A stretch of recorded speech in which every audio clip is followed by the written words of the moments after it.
Hi bestie, welcome back to another episode on how to cut and sew, and thank you for clicking on this particular tutorial. Today I'll be taking you how to cut and sew this particular tutorial and the yard you're going to use. So without wasting much of your time, let's go to the cutting section.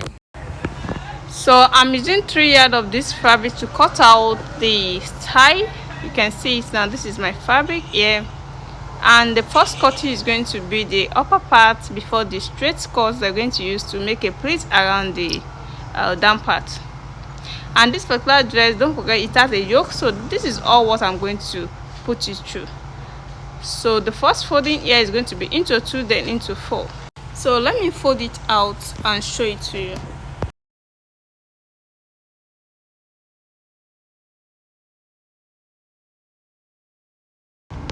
So this is into 2 already, you can see.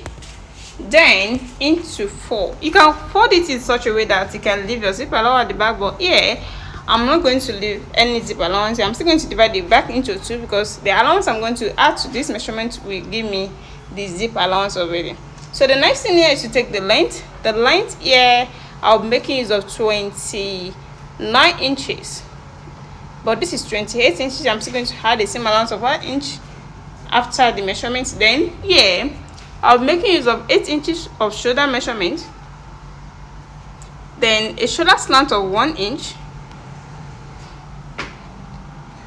You can see now, after this I'm going to take the armhole measurement of 8 inches, the armhole measurement. Then my half cut is 16 inches, the half cut of 16 inches. Then the hip point of 9 inches, and here is it, the hip point of 9 inches. You can see after the hip point, then I will now come back to the main measurement. Then I'm going to add 1 inch to it to make it 29 inches, so that the whole length will be 29 inches. So I'm adding 1 inch to it. So this is the point I'm coming to. So you can see now. So I'm going to take up 1 inch from the hip point. That's the point I'm going to slant it to the main point. That is 8 inches. So I took 1 inch from the hip point to give me the 8 inches. From that 8 inches, I'm going to take it down. So the bust measurement is 42. So I took 10.5 inches with the same allowance of 1.5. At the waist measurement here, I'm going to take 8 inches. That is 32 inches with the same allowance of 1.5 inches as well. So I'm connecting it to the armhole. Then after this, I'm going to take the hip measurement of 42 inches. That's 10.5 in 4 places. It's going to give us 42 inches. You can see with the same allowance of 1 inch. That means I'm using the whole wideness. So I cannot connect everything together like this. You can see I'm connecting into the waist. Then from the waist to the bust, then to the armhole. You can see now. So the next thing here is to cut it out.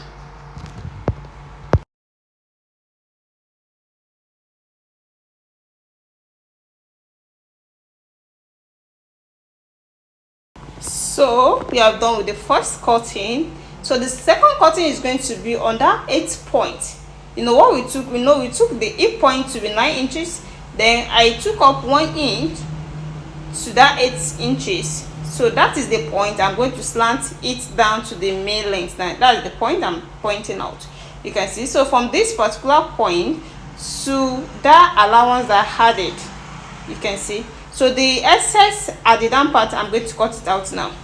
So you can see the way I'm going to slant it to the 1 inch I added to 28 inches to make it 29 inches.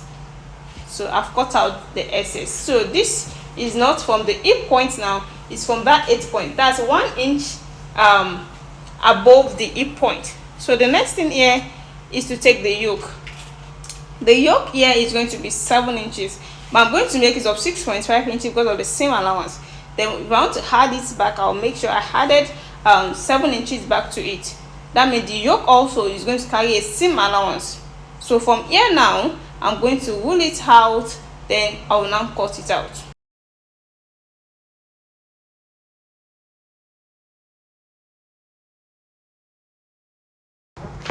So after the cutting now, the next thing here is to cut out the neckline and cut out the keyholes at the yoke line.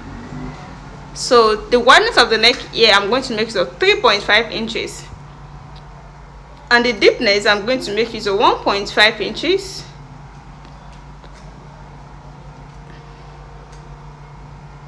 You can see now 1.5 inches. Then here I'm going to notch it the center out first. So after that, I'm going to take the wideness of that point here. I'm making it of 2 inches. By the time we open it, it's going to be 4 inches. So by the time I stitch it at one side and the other side, I'll be left with 3 inches. So it will be okay for me.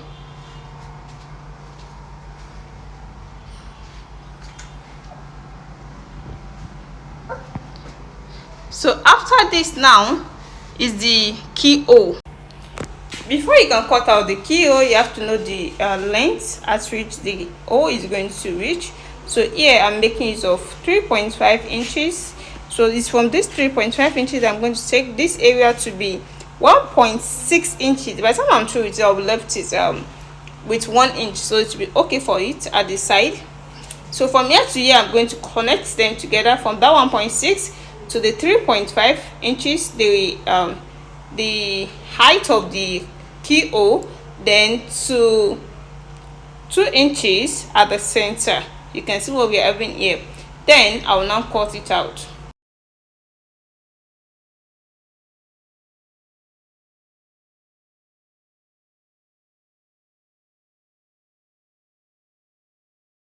So this is after the cutting. I'm going to place this on the same fabric, then cut it out by adding allowance to it at the shoulder and at the length of the yoke, so it will be okay when I'm joining to the main body. So this is after the cutting. You can see I've had my allowance to this, and this is my facing. So I'm going to make it a gum stay. So this is now the back. You can see the back, and there is a keyhole at the back also. I'm adding keyhole to this, so I'm going to put it through how to make this particular hole at the back as well. So the first thing you're going to do here is to know the wideness of the hole by taking it from here. What I used at the front was 1.6 inches, so I'm going to use the same here.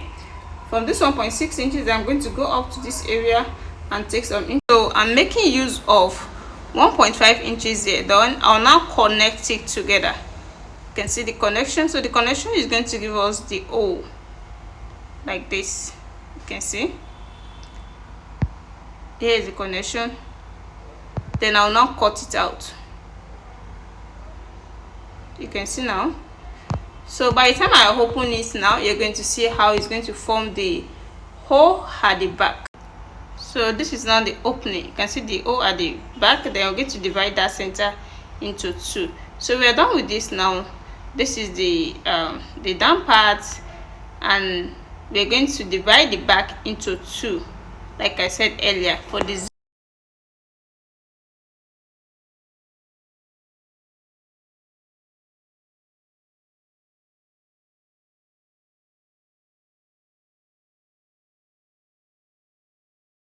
So we are done with the division. You can see the division of the back.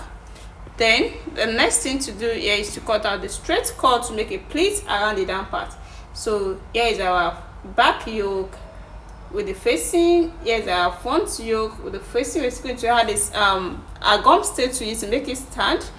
And the next thing here is to cut the straight cut. So the straight cut to complete the half length to make it a dress is I'm using the wideness of 2 yards and 13 inches.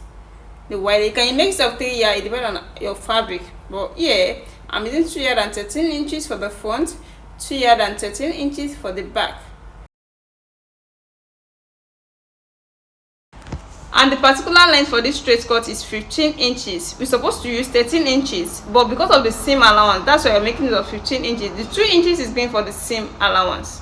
So let's go and join and show it.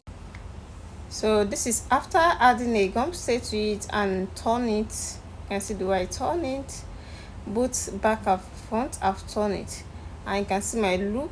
I'm still going to add my buttons to the loop. You can see it now. You can see the shoulder. I can see the front O's. So let me go and Welcome back. This is after joining the yoke to the half cut and pleat my straight cut at the down part of the half cut. You can see it now. You can see the holes, the two holes at the front, and this is the armor. You can see the armor. So if you are new to my channel, you're in the right place to be. Make sure to subscribe to my channel for more amazing tutorial. And for those who have already subscribed to my channel, I really appreciate you guys for watching my video always. See you in my next tutorial. Bye.